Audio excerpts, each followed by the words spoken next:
Welcome back ಸ್ನೇಹಿತರೆ. ನಾವಿದೀಗ P S T ಆರ್ಗೆ ಸಂಬಂಧಪಟ್ಟಂತೆ PSTR ಅಥವಾ ಆಲ್ ಎಕ್ಸಾಮ್ಸ್ ಕಂಪ್ಯೂಟರ್ಗೆ ಏನು ಸಂಬಂಧಪಟ್ಟಿರುತ್ತೆ ಅದಕ್ಕೆ ಸಂಬಂಧಪಟ್ಟಂತೆ ಕ್ಲಾಸ್ಗಳನ್ನು ಮಾಡ್ತಾ ಇದ್ವಿ. ಅದರಲ್ಲೂ ಪ್ರೈಮರಿ ಸ್ಕೂಲ್ ಟೀಚರ್ಸ್ಗೋಸ್ಕರ ಟಾರ್ಗೆಟ್ ಮಾಡಿದ್ದೇವೆ.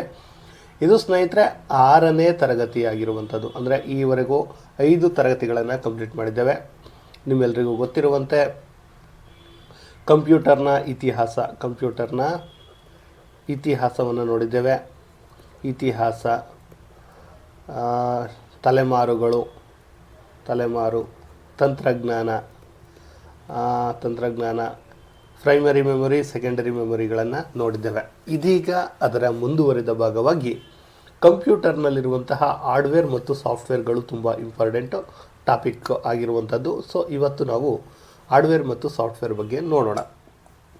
ಕ್ಲಿಯರ್ ಸ್ನೇಹಿತರೆ, ಅದಕ್ಕಿಂತ ಮುಂಚಿತವಾಗಿ ನೀವು ಯಾರಾದರೂ ಕೂಡ ಇನ್ನೂ ನಮ್ಮ ಚಾನಲನ್ನು ಸಬ್ಸ್ಕ್ರೈಬ್ ಆಗಿಲ್ಲ ಅಂದರೆ ಈ ಕೂಡಲೇ ಸಬ್ಸ್ಕ್ರೈಬ್ ಆಗಿ ಅಂತ ಹೇಳ್ತಾ ಶುರು ಮಾಡೋಣ. ಸ್ನೇಹಿತರೆ, ಕಂಪ್ಯೂಟರ್ ಇಟ್ಸ್ ಒಂದು ಎಲೆಕ್ಟ್ರಾನಿಕ್ ಮಿಷನ್ ಅಂತ ನಾನು ಮುಂಚೆನೇ ಹೇಳಿದ್ದೆ. ಈ ಕಂಪ್ಯೂಟರ್ನಲ್ಲಿ ಈ ಕಂಪ್ಯೂಟರ್ ಏನಿದೆ ಇದು 2 ಮುಖ್ಯ ಘಟಕಗಳಿಂದ ಮಾಡಲ್ಪಟ್ಟಿರುವಂಥದ್ದು. ಆ 2 ಮುಖ್ಯ ಘಟಕಗಳು ಏನಪ್ಪ ಅಂದರೆ ಒಂದು ಹಾರ್ಡ್ವೇರು, ಒಂದು ಸಾಫ್ಟ್ವೇರು. ಕೇಳುವುದು ಸರ್, ಹಾರ್ಡ್ವೇರ್ ಅಂದ್ರೂ ಸಾಫ್ಟ್ವೇರೇನು ಎಲ್ರಿಗೂ ಗೊತ್ತಿರುವಂಥದ್ದೇ, ಬಟ್ ಅದನ್ನು ಪರ್ಟಿಕ್ಯುಲರಾಗಿ ನಮಗೆ ಎಕ್ಸಾಮ್ಗೆ ಹೇಗೆ ಬೇಕೋ ಹಾಗೆ ನೋಡ್ಕೊಬರೋಣ. ಮೊದಲಿಗೆ ನಾವು ನೋಡೋಣ, ಇವತ್ತು ಹಾರ್ಡ್ವೇರನ್ನು ನೋಡೋಣ. ಸ್ನೇಹಿತರೆ, ಹಾರ್ಡ್ವೇರ್ ಟಾಪಿಕ್ಕೇ ತುಂಬ ದೊಡ್ಡದಾಗಿರುವಂಥದ್ದು. ಅದು ಸಿಂಪಲಾಗಿ ನೋಡ್ಕೊಂಡು ಹೋಗೋಣ. ಹಾರ್ಡ್ವೇರ್ ಸ್ನೇಹಿತರೆ, ನಾವುಗಳು ಯಾವೆಲ್ಲ ವಸ್ತುಗಳನ್ನು ಮುಟ್ಟಬಹುದೋ ಅವುಗಳನ್ನು ನಾವು ಹಾರ್ಡ್ವೇರ್ ಅಂತ ಸಿಂಪಲಾಗಿ ಕರಿಬಹುದು. ಫಾರ್ ಎಕ್ಸಾಂಪಲ್ ಹೇಳೋದು ಅಂದರೆ ಸ್ನೇಹಿತರೆ, ನೀವೀಗ ಕಂಪ್ಯೂಟರ್ನ ಕೀಬೋರ್ಡನ್ನು ಮುಟ್ತೀರಾ, ಸೊ ಅದನ್ನು ನಾವು ಹಾರ್ಡ್ವೇರ್ ಅಂತ ಅನ್ಬೋದು. ನಾವು ಪ್ರಿಂಟರ್ನ ಮುಟ್ತೀವಿ, ಅದನ್ನು ಹಾರ್ಡ್ವೇರ್ ಅನ್ಬಹುದು. ಬಟ್ ಇದರೊಳಗಡೆ ಸ್ನೇಹಿತರೆ, ಈ ಹಾರ್ಡ್ವೇರ್ ಒಳಗಡೆ 2 ವಿಧ. ಅಂದರೆ ಹಾರ್ಡ್ವೇರ್ ಏನಿದೆ ಅದನ್ನು ನಾವು ಸಿಂಪಲಾಗಿ ಅರ್ಥ ಮಾಡ್ಕೊಳ್ಳೋದಾದರೆ, ನಾವು ಕಂಪ್ಯೂಟರ್ಗೆ ಕೊಡುವಂತಹ ಇನ್ಪುಟ್ ಮತ್ತು ಔಟ್ಪುಟ್ ಡಿವೈಸ್ಗಳೇನಿದೆ ಕಂಪ್ಯೂಟರ್ನಲ್ಲಿ ಅವುಗಳನ್ನು ಹಾರ್ಡ್ವೇರ್ ಅಂದರೆ ನೀವು ಮುಟ್ಟಬಹುದಾದಂತಹ ಎಲ್ಲ ಡಿವೈಸ್ಗಳನ್ನು ಅಥವಾ ನೋಡಬಹುದಾದ ಎಲ್ಲ ಡಿವೈಸ್ಗಳನ್ನು ನಾವು ಹಾರ್ಡ್ವೇರ್ ಅನ್ನಬಹುದಾಗಿದೆ. Okay, clear. ನೋಡಿ, ಕಂಪ್ಯೂಟರ್ನಲ್ಲಿರುವಂತಹ ಇನ್ಪುಟ್ ಇರಬಹುದು, ಔಟ್ಪುಟ್ ಡಿವೈಸ್ಗಳೇನಿದೆ ಅವೆಲ್ಲವನ್ನು ನಾವು ಹಾರ್ಡ್ವೇರ್ ಅಂತ ಕರಿತೀವಿ. ಅರ್ಥ ಆಯಿತು ಅಂತ ಅಂದ್ಕೊಂಡಿದ್ದೀನಿ ಸ್ನೇಹಿತರೆ. ಅದರೊಳಗಡೆ ಈಗ ನಿಮಗೆ ಇನ್ಪುಟ್ ಅಂದರೆ ಏನು ಅಂತ ಪ್ರಶ್ನೆ ಬರ್ಬೋದು. ನಾವು ಕಂಪ್ಯೂಟರ್ಗಳಿಗೆ ಮಾಹಿತಿ ಅಥವಾ ಡಾಟಾವನ್ನು ನೀಡುವುದೇ ಇನ್ಪುಟ್. ಇನ್ನು ಔಟ್ಪುಟ್ ಅಂದರೆ ಅದಕ್ಕೆ ಆಪೋಸಿಟ್. ಏನಪ್ಪ ಅಂದರೆ ಮಾಹಿತಿಯನ್ನು ಪಡೆಯುವಂಥದ್ದು. ಔಟ್ಪುಟ್ ಅಂದರೆ ಪ್ರಿಂಟರ್ಸ್ ಬರುತ್ತಲ್ಲ, ಅದು ಪ್ರಿಂಟರ್, ಸ್ಕ್ಯಾನರ್ ಅವೆಲ್ಲ ಔಟ್ಪುಟ್ ಆಗುತ್ತೆ. ಇನ್ಪುಟ್ ಅಂದರೆ ನಾವು ಏನೇನು ಕೊಡ್ತೀವಿ, ಸ್ಕ್ಯಾನರ್ 2 ಆಗುತ್ತೆ. ಇನ್ಪುಟ್ ಅಂದರೆ ಈ ಕಂಪ್ಯೂಟರು, ಮೌಸ್ ಮೂಲಕ ಇವೆಲ್ಲವನ್ನು ಕೊಡ್ತೀವಲ್ಲ, ಅದುವೇ ನಾವು ಇನ್ಪುಟ್ ಅಂತೀವಿ. ಔಟ್ಪುಟ್ ಅಂದರೆ ಕಂಪ್ಯೂಟರ್ನಿಂದ ಬರುವಂತಹದ್ದು. ಕನ್ಫ್ಯೂಷನ್ ಆಗಬಾರ್ದು. ಈಗ ನಾವು ಇನ್ಪುಟ್ ಬಗ್ಗೆ ನೋಡೋಣ. ಕ್ಲಿಯರಾಗಿ ಅರ್ಥ ಆಯಿತಾ? ಕಂಪ್ಯೂಟರ್ 2ರಿಂದ ಮಾಡಿದೆ, ಒಂದು ಹಾರ್ಡ್ವೇರ್, ಸಾಫ್ಟ್ವೇರ್. ಹಾರ್ಡ್ವೇರ್ ಅಂದರೆ ನಾವು ಮುಟ್ಟಬಹುದಾದ, ಸ್ಪರ್ಶಿಸಬಹುದಾದ ಮತ್ತು ನೋಡಬಹುದಾದದನ್ನು ನಾವು ಹಾರ್ಡ್ವೇರ್ ಅಂತ ಕರಿತೀವಿ.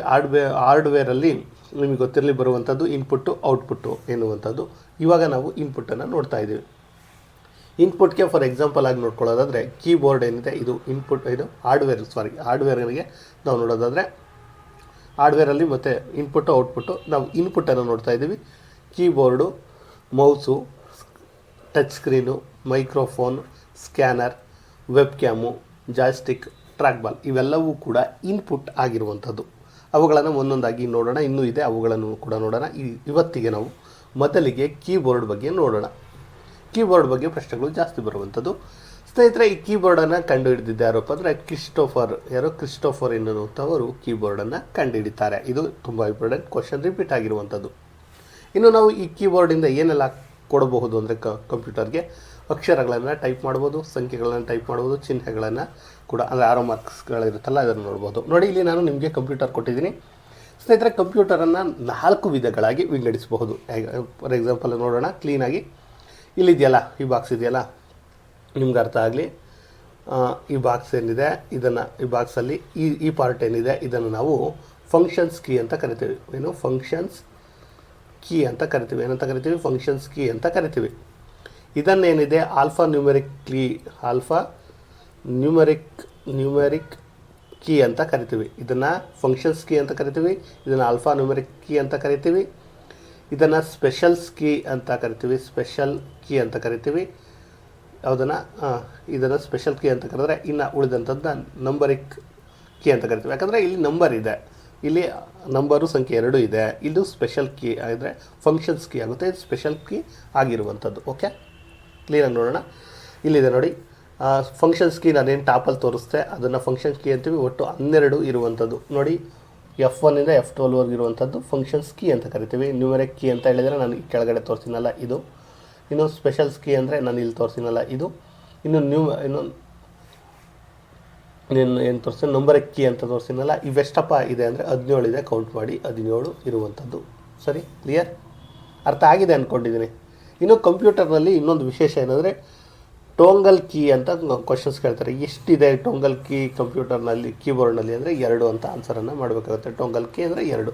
ಏನಿದು ಟೋಂಗಲ್ ಅಂದರೆ 2 ಕೆಲಸವನ್ನು ಮಾಡುವಂಥದ್ದು. ಅಂದರೆ ಟೋಂಗಲ್ ಕೀ ಅಂದರೆ ಒಂದೇ ಬಟನ್ 2 ಕೆಲಸವನ್ನು ಮಾಡುವಂಥದ್ದು. ಅವು ಯಾವ್ಯಾವಪ್ಪ ಅಂದರೆ ಕ್ಯಾಪ್ಸ್ ಲಾಕು, ಮತ್ತೊಂದು ನ್ಯೂಮರಿಕ್ ನಂಬರ್ ಲಾಕ್ ಅನ್ನುವಂಥದ್ದು. ಒಮ್ಮೆ ಒತ್ತಿದರೆ ಇದರಲ್ಲಿ ಚಿಕ್ಕ ಅಕ್ಷರ ಬರುತ್ತೆ ಇಂಗ್ಲೀಷ್ದು, ಮತ್ತೊಮ್ಮೆ ಒತ್ತಿದ್ರೆ ದೊಡ್ಡ ಅಕ್ಷರ ಬರುತ್ತೆ. ಅದರಿಂದ ಇದನ್ನು ಟೋಂಗಲ್ ಕೀ ಅಂತ ಕರಿತೀವಿ. ಇನ್ನು ನಂಬರ್ ಲಾಕು ಅಷ್ಟೇ, ಒಮ್ಮೆ ನೀವು ಒತ್ತಿದಾಗ ಈ ಆರೋ ಮಾರ್ಕ್ ಥರ ಬರುತ್ತೆ, ಹಿಂಗೆ 1 2 ಅಂತ. ನೀವು ಇನ್ನೊಮ್ಮೆ ಒತ್ತಿರ 1 2 3 4 ಈ ಥರ ಬರುತ್ತೆ. ಅದರಿಂದ ಕ್ಯಾಪ್ಸ್ ಲಾಕು ಮತ್ತು ನಂಬರ್ ಲಾಕ್ ಏನಿದೆ ಇದೆರಡನ್ನು ನಾವು ಟೋಂಗಲ್ ಕೀ ಅಂತ ಕರಿತೀವಿ. ಇನ್ನು ಮಾಡರೇಟ್ ಕೀ ಅಂತ ಬರುತ್ತೆ. ಇದನ್ನು ಕೂಡ ಕೇಳಿದರೆ ವಿಚಾರದ ಮಾಡರೇಟ್ ಕೀ ಅಂತ ಕರೀತಾರೆ.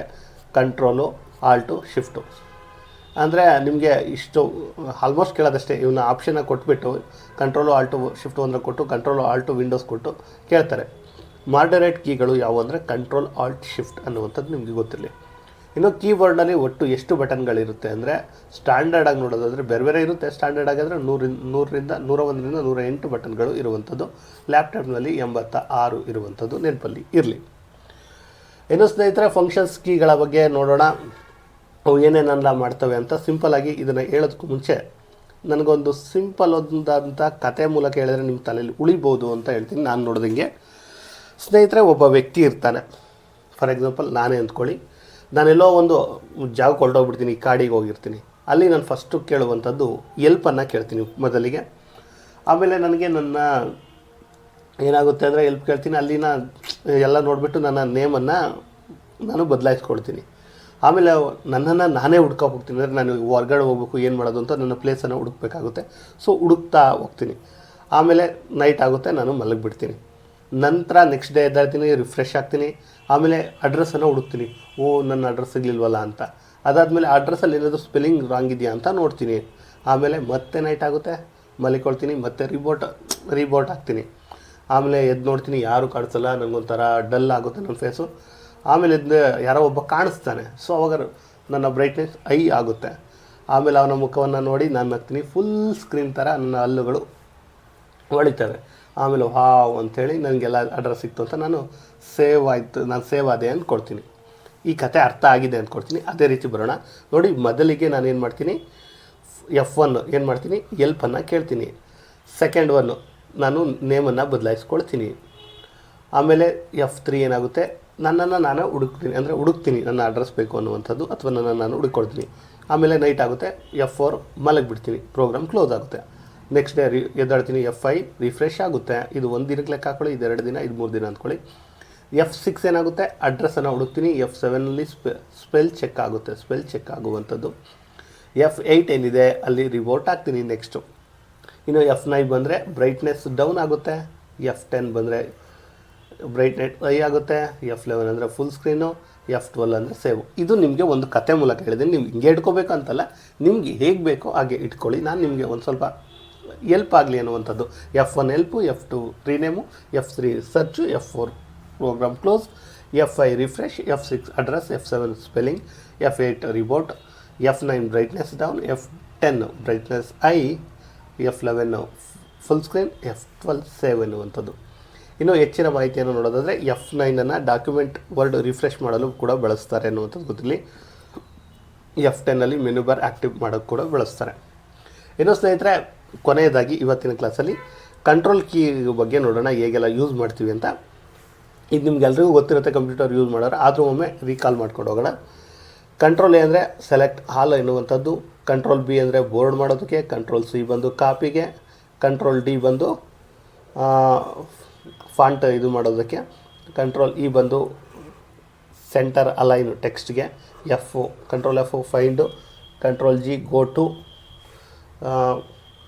ಗೋ ಟು ಕಂಟ್ರೋಲ್ ಎಚ್ ರೀಪ್ಲೇಸ್, ಇದು ತುಂಬ ಸರಿ ಕೇಳ್ತಾರೆ ಹೆಚ್ಚು, ಕಂಟ್ರೋಲ್ ಆರ್ ಅಂತ ಹಾಕ್ತಾರೆ ಅಂತ. ಕಂಟ್ರೋಲ್ ಐ ಬಂದು Italian, control J justify, control K hyperlink, control L align left, control M increase the indent, control N new document file, control ಮಾಮೂಲಿ ಯಾವುದು ಅಂದರೆ open, control P print, control R ನೋಡಿ, control R replace ಅಲ್ಲ ನೆನಪಲ್ಲಿರಲಿ, align right ಅಂತ, control S save ಆಗುತ್ತೆ, control T hanging indent ಅಂತ ಬರುತ್ತೆ, ಇದನ್ನು ಅಂತ ಕೇಳೋದಿಲ್ಲ, ಕಂಟ್ರೋಲ್ ಯು ಬಂದು ಅಂಡರ್ಲೈನ್, ಕಂಟ್ರೋಲ್ ವಿ ಬಂದು ಪೇಸ್ಟ್, ಕಂಟ್ರೋಲ್ ಡಬ್ಲ್ಯೂ ಬಂದು ವಿಂಡೋಸ್ ಕ್ಲೋಸ್ ಅಥವಾ tab close, control X cut, control Y ಬಂದು ರೆಡೋ, ಮತ್ತು ಕಂಟ್ರೋಲ್ ಝೆಡ್ ಬ್ಯಾಂಡ್ ಅಂಡೋ ಎನ್ನುವಂಥದ್ದು. ಸ್ನೇಹಿತರೆ, ನಿಮಗೆ ಅರ್ಥ ಆಗಿದೆ ಅಂದ್ಕೊಳ್ತೀನಿ ನಾನು ಇವತ್ತಿನ ಕ್ಲಾಸಲ್ಲಿ ಏನೆಲ್ಲ ಮಾಡಿದೆ ಅಂತ.